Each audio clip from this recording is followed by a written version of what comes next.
ബാത്റൂമിന് door അടിച്ച് കുളിക്കാൻ തുടങ്ങിയതേയുള്ളൂ കല്ലു. പെട്ടെന്നാണ് കറണ്ട് പോയത്. എന്ത് ചെയ്യണമെന്നറിയാതെ അവൾ സ്തംഭിച്ചു നിന്നു. ഇരുട്ടാണെങ്കിൽ പണ്ടേ അവൾക്ക് പേടിയാണ് താനും. കണ്ണാ, ആ ടോർച്ച് എടുത്ത് കൊണ്ടുപോയി കല്ലുവിന് കൊടുക്കടാ. കറണ്ട് ഇനി എപ്പോൾ വരുവാവോ?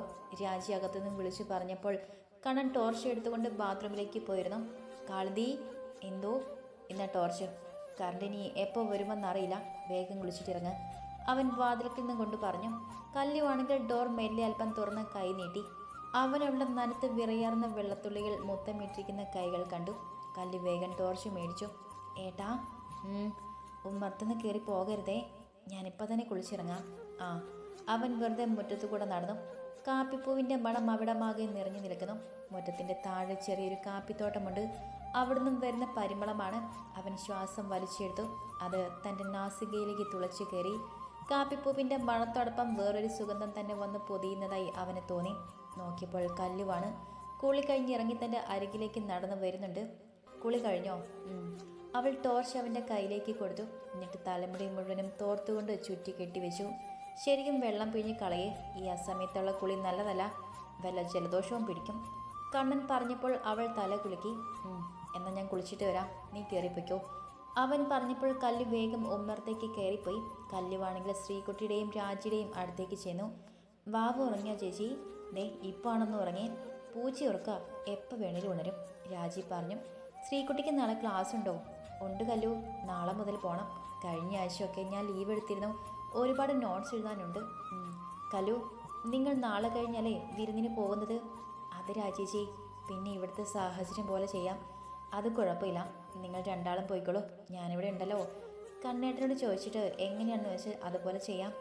അപ്പോഴേക്കും കണ്ണൻ അത്താഴം കഴിക്കാനായി വന്നു. എടി രാജി, എന്താടാ? കഴിക്കാൻ എന്തെങ്കിലും എടുക്ക്. കല്ലു, അവൻ ഇത്തിരി ചോറും കൂട്ടാനും കൊടുക്കുമോളെ, രാജി പറഞ്ഞു. ചേച്ചി വാ, നമുക്ക് ഒരുമിച്ച് കഴിക്കാം. അവന് വിശന്ന പിന്നെ എന്താണ് ചെയ്യുന്നതെന്ന് ഒന്നും അറിയില്ല കല്ലു, അതുകൊണ്ട് ആദ്യം അവന് കൊടുക്ക്. കല്ലു അവളെ നിന്ന് നോക്കിയിട്ട് അടുക്കളയിലേക്ക് ചെന്നു. ഫോണിൽ എന്തൊക്കെയോ നോക്കി കാലുകൾ ഇളക്കിയിരിക്കുകയാണ്. ഏട്ടാ, കല്ലു വിളിച്ചതും അവൻ തലപൊക്കി നോക്കി. ചോറ് ഇത്രയും മതിയോ? അവൾ പ്ലേറ്റ് താഴ്ത്തി ചോദിച്ചു. പെട്ടെന്ന് അവൻ എഴുന്നേറ്റ് വന്നു. ഇങ്ങതാ, ഞാൻ എടുത്തോളാം. പ്ലേറ്റ് മേടിച്ചിട്ട് അവൻ ചോറും കറികളും എടുത്തു. എന്നിട്ട് ഊണുമേശയിൽ പോയിരുന്നു. കല്ലുവിൻ്റെ കണ്ണുകളിൽ അറിയാതെ നിറഞ്ഞു. ഇതെന്താണ്? താനെടുത്ത് കൊടുത്തത് ഇഷ്ടമായില്ലേ? അതാണോ മേടിച്ചുകൊണ്ട് പോയത്? കാളിന്തി, കുടിക്കാൻ ഇത്തിരി വെള്ളം, അവൻ വിളിച്ചു പറഞ്ഞു. കല്ലു വേഗം ഒരു കപ്പിൽ വെള്ളം എടുത്തുകൊണ്ട് അവന് കൊടുത്തു. അവൻ അവളുടെ മുഖത്തേക്ക് നോക്കിയപ്പോൾ അവൾക്ക് എന്തൊക്കെയോ വിഷമം പോലെ തോന്നി. പെട്ടെന്ന് ഇതെന്തു പറ്റി? ഇനി താൻ കഴിക്കാൻ വിളിക്കാഞ്ഞിട്ടാണോ? കാളിന്തി, താൻ കഴിക്കുന്നില്ലേ? ഞാൻ ചേച്ചിയുടെയൊക്കെ ഒപ്പം ഇരുന്നോളാം, അവൻ പിന്നീടൊന്നും ചോദിച്ചില്ല. കുറച്ച് സമയം കഴിഞ്ഞപ്പോൾ രാജിയും ശ്രീകുട്ടിയും വന്നു. അവരുടെ ഒപ്പം ഇരുന്ന് അവളും ആഹാരം കഴിച്ചു. ഇതുപോലെ പൂച്ചക്കുട്ടി കഴിക്കുന്ന പോലെ കഴിച്ചാലേ അവൻ്റെ കുഞ്ഞാണെന്ന് പറയുള്ളൂ. എന്തെങ്കിലുമൊക്കെ എടുത്ത് കഴിച്ച് ഇത്തിരി തടി വയ്ക്കണം കല്ലു, രാജി ചേച്ചിയാണ്. അതെ സത്യം, എല്ലാവരും പറഞ്ഞു ചെറിയ കുട്ടിയാണെന്ന്. ഇത്തിരി കൂടി വണ്ണാകാം കേട്ടോ. ശ്രീകുട്ടിയും പിന്താങ്ങി. അവളൊന്നും പറയാതെ ഇരുന്ന് കഴിച്ച് എഴുന്നേറ്റു. കണ്ണൻ ഇടം കണ്ണിട്ട് നോക്കി. മുഖം വാടി തന്നെയാണ് ഇപ്പോഴും. ഇവൾക്ക് എന്തു പറ്റി ഇത്രയും പെട്ടെന്ന്? ആലോചിച്ച് നോക്കിയിട്ട് ഒന്നും മനസ്സിലാകുന്നില്ല. കഴിക്കാൻ ഭക്ഷണം എടുപ്പിക്കാഞ്ഞത് അവൾക്ക് ബുദ്ധിമുട്ടാവണ്ടെന്ന് കരുതിയാണ്. അതിപ്പോൾ ഇങ്ങനെയായോ? ആ, കിടക്കാൻ നേരം ചോദിക്കാം. പ്ലേറ്റുകളെല്ലാം കഴുകി വെച്ച് കല്ലു നാത്തൂന്മാരുമായി സംസാരിച്ചിരുന്നു. കണ്ണനാണെങ്കിൽ തിണ്ണയിലിരിക്കുകയാണ്. അല്പം കഴിഞ്ഞതും രാജിയും ശ്രീകുട്ടിയും റൂമിലേക്ക് പോയി. വാതിലടയുന്ന ശബ്ദം അവൻ കേട്ടു. കല്ലും അവനെ നിന്ന് നോക്കിയിട്ട് കിടക്കാനായി പോയി. അവൾ റൂമിൽ ചെന്നപ്പോൾ തൻ്റെ കല്യാണത്തിനിട്ട ചെരുപ്പ് കട്ടിലിൻ്റെ അടിയിൽ കിടക്കുന്നത് അവൾ കണ്ടു. അവൾ അതെടുത്ത് ഒരു കവറിലാക്കി. എന്നിട്ട് അലമാരയുടെ സൈഡിലിട്ടു. കണ്ണൻ്റെ കുറച്ച് ബുക്സൊക്കെ എടുത്തവൾ മറ്റൊരു കവറിലാക്കി. ഷെൽഫിൻ്റെ മുകളിൽ വെക്കാനാണ് രാജി ചേച്ചി പറഞ്ഞത്. അവൾ റൂമിൽ കിടന്ന കസാര എടുത്തുകൊണ്ടുവന്ന് അതിൽ കയറി നിന്ന് അതെല്ലാം എടുത്ത് ഷെൽഫിൻ്റെ മുകളിൽ വെച്ചു. കണ്ണൻ വന്ന് നോക്കിയപ്പോൾ അവൾ കസാരയുടെ മുകളിൽ നിൽക്കുകയാണ്. അവൻ റൂമിൽ കയറി വാതിലടച്ചതും ശബ്ദം കേട്ട് തിരിഞ്ഞ കല്ലു കസാരയിൽ നിന്നും സ്ലിപ്പായി. കണ്ണൻ പിടിച്ചില്ലായിരുന്നുവെങ്കിൽ അവളെ തല ചെന്ന് കട്ടിലെ സൈഡിൽ ഇടിച്ചാനെ. ഇപ്പോൾ വീടില്ലായിരുന്നോ? നീ അവിടെ എന്തെടുക്കുമായിരുന്നു? അത് പിന്നെ ഞാൻ ഏട്ടൻ്റെ ബുക്സ് എല്ലാം ഷെൽഫിൻ്റെ മുകളിൽ. അതൊക്കെ എന്നോട് പറഞ്ഞാൽ പോരായിരുന്നോ, വെറുതെ ഓരോ പ്രശ്നം ഉണ്ടാക്കാൻ? അതും പറഞ്ഞ് അവൻ അവളെ താഴെ നിർത്തി. 50 കിലോ അരിയുടെ ഭാരം പോലും ഇല്ലല്ലോ എൻ്റെ ശിവനെ, അവൻ ഓർത്തു. കല്ലു ഈ സമയം പൊട്ടിക്കരയുന്ന മട്ടിലാണ്. അവൻ ദേഷ്യപ്പെട്ടതുകൊണ്ട് വിഷമമായി. ഇതെന്നാ എന്നോട് മാത്രം തൊട്ടതിനും പിടിച്ചതിനുമൊക്കെ ഈ ദേഷ്യം? വേറെ ആരോടും ഒരു കുഴപ്പമില്ല. ഇനി എന്നെ ഇഷ്ടമാകാഞ്ഞിട്ടാണോ? രാജി ചേച്ചിയോടും ശ്രീകുട്ടിയോടും എല്ലാവരും ചോദിച്ചു എന്നല്ലേ പറഞ്ഞത്? പെൺകുട്ടി കണ്ട അവൻ്റെ മകളാണെന്ന് പറയുമെന്ന്. ഇനി അതുകൊണ്ടാണോ താനോട് ഇത്ര ദേഷ്യം? കാളിന്തി കിടക്കുന്നില്ലേ? നേരം ഒരുപാടായി. അവൻ്റെ ശബ്ദം കേട്ടതും കല്ലു ഓടി വന്ന് കിടന്നു. അച്ചമ്മയെ വിളിച്ചിരുന്നോ? ഉവ്. അവളെ ശബ്ദമിടറി. എന്തു പറ്റി? ശബ്ദമാകെ വല്ലാതിരിക്കുന്നല്ലോ. കണ്ണന് സംശയമായി. ഒന്നുമില്ല, ഒക്കെ വെറുതെ തോന്നാണ്. എന്തെങ്കിലും ഉണ്ടെങ്കിൽ എന്നോട് തുറന്നു പറയണം. വെറുതെ മനസ്സിൽ വെച്ചുകൊണ്ടിരിക്കരുത്. ഒന്നുമില്ല ഏട്ടാ. അവൾ പുതപ്പിൻ്റെ ഒരറ്റമെടുത്ത് തൻ്റെ ദേഹത്തേക്ക് ഇട്ടുകൊണ്ട് പറഞ്ഞു. പിന്നെന്താ? ശബ്ദത്തിലൊരു മാറ്റം. അവനത് ചോദിക്കുകയും കല്ലുവിൻ്റെ ഏങ്ങലടി ഉയർന്നു. കാളന്തി, എന്തു പറ്റി? അവൻ എഴുന്നേറ്റിരുന്ന് അവളെ കുലുക്കി വിളിച്ചു. അവൾ പക്ഷെ ഒന്നും പറഞ്ഞില്ല. അവനുള്ള തോളിൽ പിടിച്ച വീണ്ടും കുലുക്കി.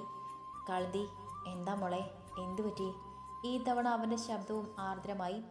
അവൻ അല്പം ബലമായി തന്നെ അവളെ പിടിച്ച് എഴുന്നേൽപ്പിച്ചു. എന്തിനാ കരയുന്നത്? പറയ്. അവനുള്ള താടി പിടിച്ച മേൽപോട്ട് ഉയർത്തി. ഒന്നുമില്ലെന്ന് അവൾ വീണ്ടും ചുമല് കൂച്ചി കാണിച്ചു. കാളന്തി, വെറുതെ നുണ പറയരുത്. നിനക്കെന്തെങ്കിലും വിഷമമുണ്ടായോ? ഉണ്ടെങ്കിൽ എന്നോട് തുറന്നു പറയേ. എന്തിനിങ്ങനെ കരയുന്നത്? അവൻ വീണ്ടും അവളോട് ആവശ്യപ്പെട്ടു. അത് പിന്നെ പറയടോ. എന്നോട് എന്തും തുറന്നു പറയാനുള്ള അധികാരവും അവകാശവും തനിക്കുണ്ട്. അതിനുള്ളതല്ലേ ഇത്? അവളുടെ മാറിൽ പറ്റിച്ചേർന്ന് കിടന്ന താലിമാല അവൻ കയ്യിലെടുത്തുകൊണ്ട് പറഞ്ഞു. പെട്ടെന്ന് അവൾ അവനെ കെട്ടിപ്പുണർന്നു. അവളുടെ കണ്ണുനീർ നെഞ്ചിലൂടെ ഒഴുകി. കാളന്തി, എന്താ ഇത്രയ്ക്ക് സങ്കടം? പറയടോ. അവൻ മെല്ലെ അവളെ തോളിൽ തട്ടിക്കൊണ്ട് പറഞ്ഞു. ഏട്ടന് എന്നോട് എന്തെങ്കിലും ഇഷ്ടക്കുറവുണ്ടോ? അല്പം കഴിഞ്ഞതും അവൾ ചോദിച്ചു. അവൻ അന്തിച്ചു പോയി. എന്താ പെട്ടെന്ന് ഇങ്ങനെ തോന്നാൻ? അത് പിന്നെ ഞാനൊരു ശപിക്കപ്പെട്ട ജന്മമാണ്. ജനിച്ചത് എൻ്റെ അമ്മയെ നഷ്ടമായി. പിന്നാലെ അച്ഛനും ഉപേക്ഷിച്ചു പോയി. ആരോരുമില്ലാതിരുന്ന് എനിക്ക് കൂടെ എൻ്റെ അച്ഛമ്മ മാത്രമേ ഉള്ളൂ. ഒരുപാട് സങ്കടം നിറഞ്ഞ ജീവിതമായിരുന്നു എൻ്റേത്. സ്വന്തം അച്ഛനും അമ്മയും ഇല്ലാതെ അവരുടെ സ്നേഹം അറിയാതെയാണ് ഞാൻ ജീവിച്ചത്.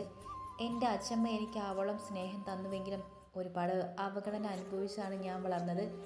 എനിക്ക് അതിൽ നിന്നും ഒരു പരാതിയും പരിഭവവും ഇല്ലായിരുന്നു. ഒക്കെ വിധിയാണെന്ന് കരുതി ഞാൻ വളർന്നു. ഒടുവിൽ ഏട്ടൻ്റെ ആലോചന വന്നു. ആദ്യമൊക്കെ സങ്കടമായിരുന്നുവെങ്കിലും പിന്നീട് ഏട്ടനെ കണ്ടപ്പോൾ, ഏട്ടൻ്റെ സംസാരം കേട്ടപ്പോൾ ഒക്കെ എനിക്ക് വേണ്ടപ്പെട്ട ആരോ ആണ് എൻ്റെ മനസ്സ് മന്ത്രിച്ചു കൊണ്ടിരുന്നു. ഒരുപാട് പ്രതീക്ഷകളൊന്നും ഇല്ലെങ്കിലും ചെറിയ ചെറിയ സ്വപ്നങ്ങളും മോഹങ്ങളും ഒക്കെ ഞാൻ ഈ പടിവാതിൽക്കിലെത്തിയത്. അന്ന് തന്നെ അച്ഛൻ എല്ലാവരും പറഞ്ഞു എൻ്റെ ദോഷം കൊണ്ടാണെന്ന്. എനിക്ക് സത്യത്തിൽ പേടിയാകുക. ഞാൻ സ്നേഹിക്കപ്പെടുന്നവർക്ക്, എനിക്ക് വേണ്ടപ്പെട്ടവർക്ക് എന്നെ വിട്ടു പോകുമോ എന്ന്. അവളുടെ തേങ്ങൽ കൂടി വന്നു. ഞാനൊരു ശാപം കിട്ടിയ ജന്മമാണ് ഏട്ടാ. അതുകൊണ്ടാണ് ഇങ്ങനെയെല്ലാം സംഭവിക്കുന്നത്.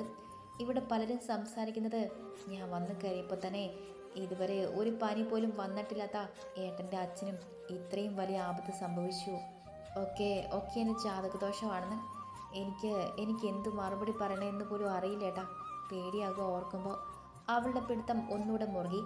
ചുടുകണ്ണുനീർ അവൻ്റെ നെഞ്ചിലൂടെ പിന്നെയും ഒഴുകി കടന്നുപോയി. കല്ലു, അവൻ പതി അവൾ തോളിൽ തട്ടി വിളിച്ചു. അവൾ മുഖമുയർത്തി നോക്കിയപ്പോൾ അവനൊന്ന് കണ്ണു ചിമ്മി കാണിച്ചു. പെട്ടെന്ന് അവൾ അവനിൽ നിന്നും അല്പം മാറിയിരുന്നു. ഈ കുറി കണ്ണൻ അവളുടെ അടുത്തേക്ക് നീങ്ങിയിരുന്നു. എന്നിട്ട് അവൻ്റെ വലത് കൈയെടുത്ത് അവളെ തോളിലൂടെ ഇട്ട് തന്നിലേക്ക് ചേർത്ത് പിടിച്ചു. എന്തിനാവശ്യമില്ലാത്ത ചിന്തകളൊക്കെ മനസ്സിലിട്ട് താലോലിക്കുന്നത്? അതിൻ്റെ ഒന്നും യാതൊരു ആവശ്യമില്ല കേട്ടോ, അവൻ പറഞ്ഞപ്പോൾ അവൾ നിന്ന് ദീർഘനിശ്വാസപ്പെട്ടു. എടോ, എന്തോ? ആരാ പറഞ്ഞത് താനൊരു ശപിക്കപ്പെട്ട ജന്മമാണ്? അച്ഛനെയും അമ്മയും ഒക്കെ നഷ്ടപ്പെടുത്ത് തൻ്റെ ജാതകദോഷം കൊണ്ടൊന്നുമല്ല. ഓരോ മനുഷ്യനും ജനിക്കുമ്പോൾ ഈശ്വരൻ തന്നെയാണ് അവരുടെ വിധിയും എഴുതി വയ്ക്കുന്നത്. തൻ്റെ അമ്മയ്ക്ക് അത്രേ ആയുസുള്ളൂ, ദൈവം കൊടുത്തുള്ളൂ. അതൊക്കെ സാക്ഷാൽ ഭഗവാന്റെ നിശ്ചയമാണ്. പിന്നെ തൻ്റെ അച്ഛനാണെങ്കിൽ വല്ലവരും പറയുന്നത് കേട്ട് തന്നെ ഇട്ടിട്ട് പോയി. അത് തൻ്റെ ദോഷം കൊണ്ടാണോ കല്ലു? ഒരിക്കലും അല്ല കേട്ടോ. അതൊക്കെ അവനവൻ തന്നെ തീരുമാനിക്കേണ്ടതല്ലേ. പിന്നെ എൻ്റെ അച്ഛന് വയ്യൊക്കെ വന്നതും താനുമായിട്ട് യാതൊരു ബന്ധവും ഇല്ല കല്ലു. അച്ഛന് ഇടയ്ക്കൊക്കെ നെഞ്ചുവേദന വരുമായിരുന്നു. അത് ഗ്യാസിൻ്റെ ആണെന്ന് പറഞ്ഞ് വയഗുളിക കഴിച്ച് നടക്കും. ഒടുക്കം അതിങ്ങനെയായി. അതിന് താൻ എന്ത് കഴിച്ചു? പണ്ട് മുതൽ ഞാൻ പറയുന്നതായിരുന്നു ഹോസ്പിറ്റലിൽ കാണിക്കാൻ. പക്ഷേ അതൊന്നും അച്ഛനനുസരിച്ചില്ല. എന്നിട്ട് വന്ന് കയറി പെൺകുട്ടിയുടെ നെഞ്ചത്ത് വെച്ചിട്ട് എന്തെങ്കിലും കാര്യമുണ്ടോ? അതൊക്കെ പറയുന്നവർ വിവരം ലേശമില്ലാത്ത ആളുകളാണ്, അത്ര തന്നെ. അതൊക്കെ ഓർത്ത് ഇയാൾ വിഷമിക്കേണ്ട, അവൻ അവളുടെ തോളിൽ തട്ടി പറഞ്ഞു. കണ്ണൻ്റെ നാവിൽ നിന്നും വീണ ഓരോ വാചകങ്ങളും അവളുടെ മനസ്സിനെ കുളിരണിയിച്ചു. അതുപോലെയായിരുന്നു അവൻ്റെ ആശ്വാസവാക്കുകൾ. കല്ലു, ആരൊക്കെ തള്ളി പറഞ്ഞാലും വിഷമിച്ചാലും അതെല്ലാം കേട്ടിങ്ങനെ കരഞ്ഞു നിൽക്കരുത് കേട്ടോ. നീ തിരിച്ച് അവരോട് മറുപടി പറയണം. ഞാൻ എന്തു പറയാനേട്ടാ? നിനക്കൊന്നും പറയാനില്ലേ? അവൻ്റെ ശബ്ദമുയർന്നു. കല്ലു ഒന്ന് ഞെട്ടിയതായി അവന് തോന്നി. നീ എന്തിനാ ഇങ്ങനെ പേടിക്കുന്നത്? ഞാൻ കടിച്ചു തിന്നൊന്നുമില്ല, അവൻ പറഞ്ഞു. സോറി ഏട്ടാ. അവൾ അല്പം കൊഞ്ചിയാണോ അത് പറഞ്ഞെന്ന് അവൻ ഓർത്തു. അവന് നിരുത്തി മൂളി. എടോ എന്തോ? വേറെ എന്തെങ്കിലും ആരെങ്കിലും പറഞ്ഞോ? അതെന്താ? അത് പിന്നെ ഞാൻ ഏട്ടനൊട്ടും മാച്ചല്ലെന്ന്. ആ, അതാരാ പറഞ്ഞത്? ആരൊക്കെയോ പറഞ്ഞു എനിക്ക് തീരെ തടിയില്ല പൊക്കമില്ല എന്നൊക്കെ. അവളെ വിക്കി. ആ, അത് ഏറെക്കുറെ ശരിയാണ്. ഞാനും ഓർത്തിരുന്നു. എന്ത്, നിനക്ക് തീരെ വണ്ണമില്ലല്ലോ എന്ന്? കണ്ടാൽ ഒരു സ്കൂൾ കുട്ടി പോലെയുള്ളൂ. അതെയോ? ശരിക്കുവാണോ? അതോ ശരിക്കും? ഞാൻ എന്തിനാ കളവ് പറയുന്നത്? എനിക്ക് അത്രയ്ക്ക് തോന്നിയിട്ടില്ല. അവൻ ബെഡിൽ നിന്നും എഴുന്നേറ്റു. എന്നിട്ട് അവളെ പിടിച്ചുകൊണ്ട് അലമാരയുടെ മുന്നിലേക്ക് ചെന്നു. ദേ നോക്കിയേ. അവൻ കണ്ണാടിയിലേക്ക് വിരൽ ചൂണ്ടി. എന്നിട്ട് അവളെ തന്നിലേക്ക് അടുപ്പിച്ച് നിർത്തി. എൻ്റെ കൈമുട്ടിൻ്റെ ഒപ്പം പോലും ഇല്ല നീ. ആളുകൾ പറഞ്ഞത് സത്യമല്ലേ? നോക്ക്. അവൻ പറഞ്ഞപ്പോൾ കല്ല് സൂക്ഷിച്ചു നോക്കി. ശരിയാണ്. രണ്ടാളും കൂടി നിൽക്കുമ്പോൾ താൻ ഇത്തിരിയേ ഉള്ളൂ. കല്ലുവിൻ്റെ മുഖം വാടി. ഏട്ടന് വിഷമമുണ്ടാവോ? എന്തിന്?